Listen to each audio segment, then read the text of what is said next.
and that's the NBA ratings chat with Ethan Sherwood Strauss. So I follow this very, very closely, not just because you've written about it, but just as a whole, that there was a noticeable decline over the last couple of years in NBA TV ratings. Now people will factor a million different things. I felt like you had a pretty insightful article. I can't remember how long ago it was, probably 12 months ago now, where you went pretty in depth about breaking down everything from coronavirus to BLM to social justice stuff to fans having less money, whatever it was. You broke it down, I think, pretty well. And you copped a lot of shit for that. I know because Twitter said so. So I saw some comments and posts, and some was from people within your own industry. And I just always found it interesting that there was nothing really controversial said by you. You backed everything up with numbers and facts that you got from the broadcasters themselves about declining numbers.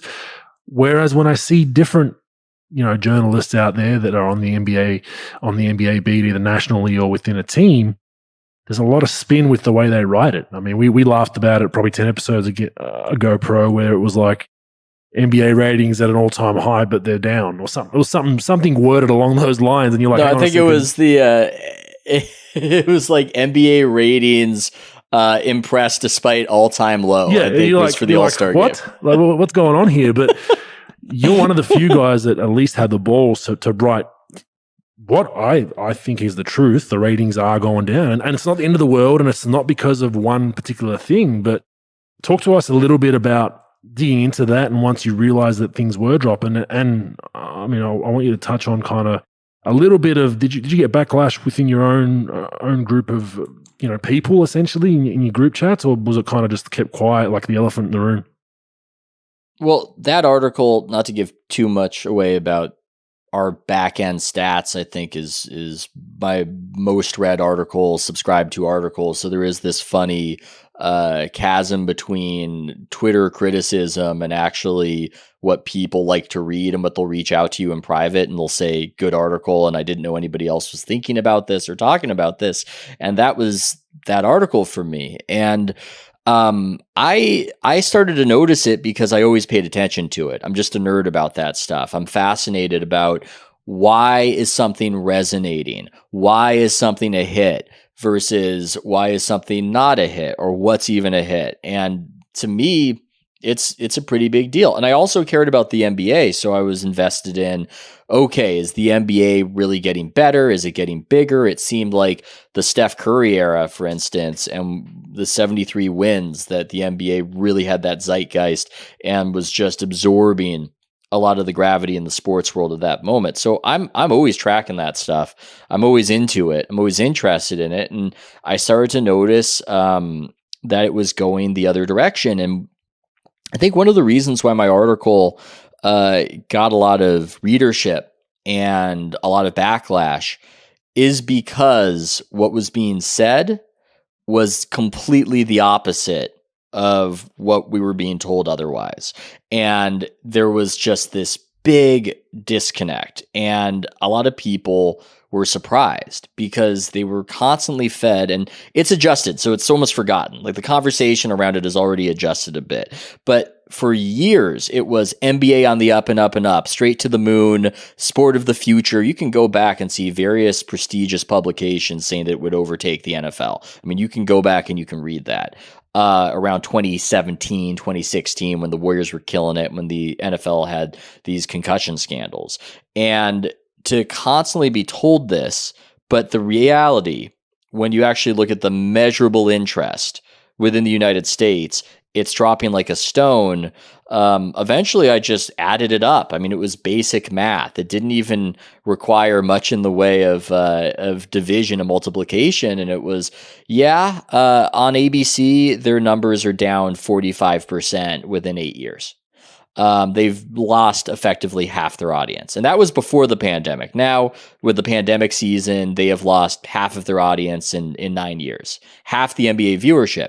And so what's amazing to me is, A, that this happened, B, that we were told the exact opposite was happening as this was happening, C, how so many people in my industry say, shut up about it, it doesn't matter, this is a boring subject, And finally, D, that they say shut up about it because I don't know, it's untrue. I mean, like the whole thing is crazy to me.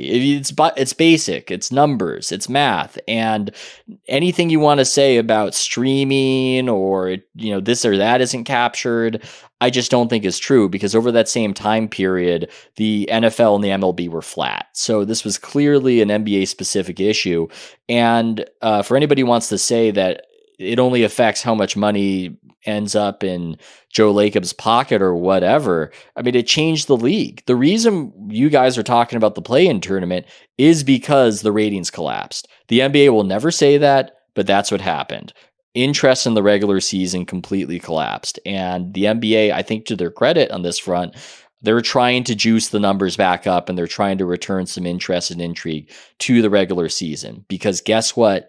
TV runs the NBA, runs it. That's how they're able to have a playoffs with no fans in attendance, because the TV money is huge and it swings by tens of billions depending on whether interest is increasing or decreasing. So I don't even know where I am in this particular ramble. I guess I just get frustrated after a while that the legitimacy of the topic needs to be defended before we even get to the topic itself, which is interesting. You don't have to be interested in it. You can be interested in other things.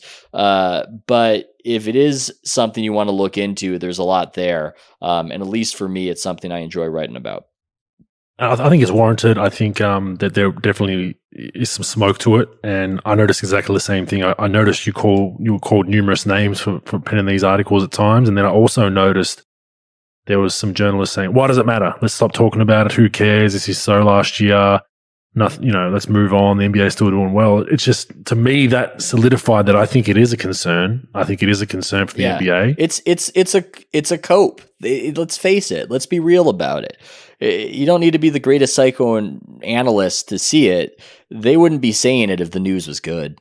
And they won't be saying it if the news is good, because the NBA has, some good stuff happening this postseason. We'll certainly have better numbers on the viewership front than they had in 2020 in that bubble mess. But that's what it is. I feel uncomfortable. Like I want my industry to do better. Or, I mean, the other aspect, frankly, is that it's become part of the culture war. And so people get dug in on that front, and they don't want to admit reality. And you had Donald Trump making fun of the NBA for its ratings. You think about NBA media and how NBA media is probably over 90% non-Trump supporters. And you've got the guy they hate most mocking the NBA for its lack of popularity. That's going to alter how they approach the issue. I think a lot of people at that point are not going to just cut and dried. Let's be objective. Let's look at it. And so I think that it's an issue that people have a lot of denial about right now. They really are not into the idea that the political messaging from the league might have some sort of popularity cost. A, because nobody they know would have any issue with it. And B, because they just don't want it to be true. But the NBA has a very peculiar problem, which is that it is the archetypal blue state sport, but it is disproportionately in red state regions because that's how they wanted to make money. The more, let's call them podunk cities, were more willing to say, screw it, we'll tax our citizens. We want to make the big time. Please bring an NBA team to Oklahoma City. Please bring an NBA team to Tennessee, even though Memphis is obviously, votes Democrat, but surrounding area. Same with New Orleans. So the NBA has a disproportionately Republican audience to draw from. 1 in 3 NBA fans, according to market research by the National Media Research Company, are Republican. It's 1 to 2 Republican to Democrat. So that's majority Democrat, but 1 out of 3 is Tony Gwynn's batting average, right? Like, that's a lot of people. So the idea that is often being promoted that what has happened socially has no impact on popularity, I would respect it more if the idea was, hey, fuck those people. If people are mad, they're mad. This is more important than that.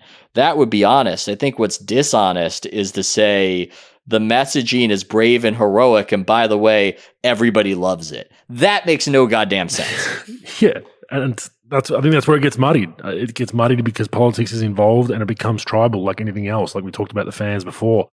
becomes tribal, and it's like, oh no, not my team, not my team. My team's doing fine. It's got nothing to do. And unfortunately for all our listeners, there are Republican fans, there are Republican coaches, there are Republican players, if not closeted. They might make a minority of your league, but they still support the league in some capacity. And whenever you get political with anything, you have to respect both sides of the argument. And as soon as you shun one side, which I think some fans arguably felt, you're going to lose some fans. And that's taboo to talk about, though, which I think is the unfortunate thing. Which is weird. It's weird that it's taboo to talk about. I just think it's reality. And I think for mentioning that, and I probably was a little more controversial than you're describing, to be fair to people at an issue. I haven't said anything that players should alter whatever they're saying for a variety of reasons. One of them is that I don't think it's tenable for the league to say to superstars, you can only talk about this or that. I just don't think that's a good idea. So I've never said, hey, players should avoid saying this or players should avoid saying that. Say what you want to say.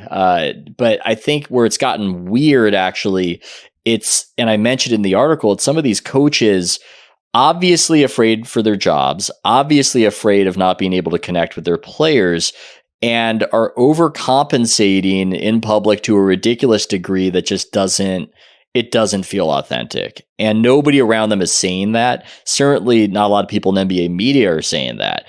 But people watch, people know, like people have common sense. They know when they're listening to it. They're going, oh, well, I know what this guy's job is and I know what he's doing. And they also don't necessarily look at it, Greg Popovich as the president of the world who is going to give them their marching orders and they're going to follow it. So that was the criticism I had was, you got guys like Greg Popovich, who basically drafted a team according to, as he explained to people, that he did not want American players. And I think everybody knew he wasn't talking about Matt Bonner when he talked about how American players don't work hard and are selfish, right? And he's got a lot to overcompensate for, considering all the stuff that was said in the past. And I just don't believe it. I'm sorry, but I don't. And I think a lot of people don't. And so I mentioned that, and that might have been legitimately a little bit taboo. And I think a lot of people got their backs up when, guys like the sainted Greg Popovich were mentioned in that way, because it does seem like something where somebody should at least talk to them and say, maybe you're at like an 11, maybe you should just dial it back, because a lot of people are kind of noticing that this isn't about them. This might be about you.